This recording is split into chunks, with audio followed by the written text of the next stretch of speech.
England పర్యటనలో ఉన్న team India ప్రస్తుతం కెన్నింగ్టన్ ఓవల్లో తమ చివరి టెస్ట్ ఆడుతుంది. ఇప్పటికే ఈ సిరీస్లో 1-2తో వెనుకబడి ఉన్న టీమిండియాకు ఈ టెస్ట్ తప్పనిసరి గెలవాలి.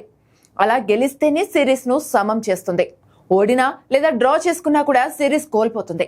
ఈ క్రమంలో టెస్టుకు సంబంధించిన తుది జట్టు ఎంపికపై విమర్శలు వస్తున్నా జట్టులో ఉండే ప్లేయర్లు బాగా ఆడితే సరిపోతుంది. కానీ ఒక బ్యాటర్ మాత్రమే పదే పదే విఫలమవుతూ ఈ సిరీస్లో టీమిండియాకు ఇబ్బందిగా మారాడు. అతడే ఓపెనర్ యశస్వి జైస్వాల్. జైస్వాల్ తన తొలి ఆస్ట్రేలియా పర్యటనలోనే అద్భుతమైన బ్యాటింగ్తో అందరినీ ఆకట్టుకున్నాడు. ఇప్పుడు ఇంగ్లాండ్ పర్యటనలో కూడా అదే విధంగా రాణిస్తాడని భావించారు. దీనికి బలం చేకూరుస్తూ మొదటి ఇన్నింగ్స్లో అద్భుతమైన సెంచరీ సాధించాడు.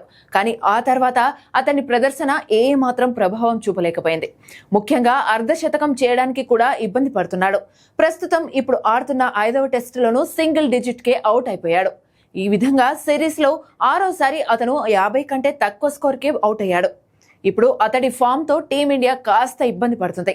ఇక జైస్వాల్ పూర్ బ్యాటింగ్తో అవుట్ అవుతున్నప్పటికీ మరో ఓపెనర్ కేఎల్ రాహుల్ తన అనుభవాన్ని ముందుంచి మంచి స్కోర్లు చేస్తున్నాడు.